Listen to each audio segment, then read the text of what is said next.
So a video I just watched that really sort of helped me is Dana's video where she talks about setting the person that you're ruminating on down, like pretending that they're an object in your hand, a physical object, and saying, okay brain, I know you're not ready to let the person go, you're still having a lot of thoughts about them, you miss them, or you feel like you miss them, but I'm just going to set this object down because it's really heavy. Imagine it's like a 20-pound bag of of grain or rice or something, and you're just carrying this 20-pound luggage around with you all the time.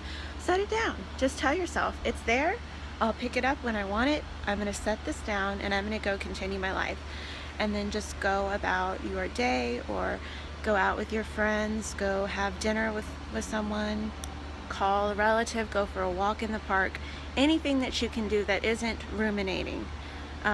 Just set it down and let yourself know, let your brain be comforted in the fact that it's still there, it's available, you're always welcome to go back to those heavy thoughts or that person that you're missing, but you don't have to live in that state, and it's really detrimental and holding you back to live in that state. So when you start to feel yourself being overwhelmed with a loneliness or a desire to contact them, imagine they are an object and your feelings associated with them are an object that you can literally put down, and then do another activity for a while. And if it comes back to you, that's fine, but just at least you have a break from it. And you'll find that the more time that you spend putting it down and going about your life, the less desire that you will have to pick it back up again, because it will feel so heavy, and you'll start to realize the weight of it all, and you'll start to realize that when you were in this relationship that was toxic to you, you were heavy and you weren't happy and you weren't living your true self.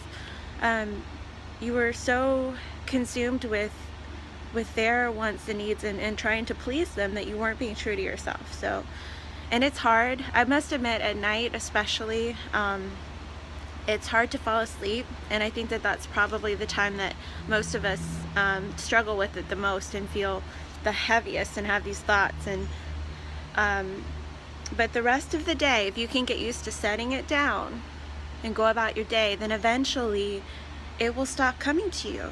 Even at night, you'll realize that you're at peace because you had a good day and you were busy with other activities. And so it's taking up less and less and less of your brain. So you're slowly training your brain to not have those thought patterns associated with that person anymore, and to do other things. And pretty soon that time when you're laying down at night trying to fall asleep will be consumed with other thoughts and other things that you had done that day.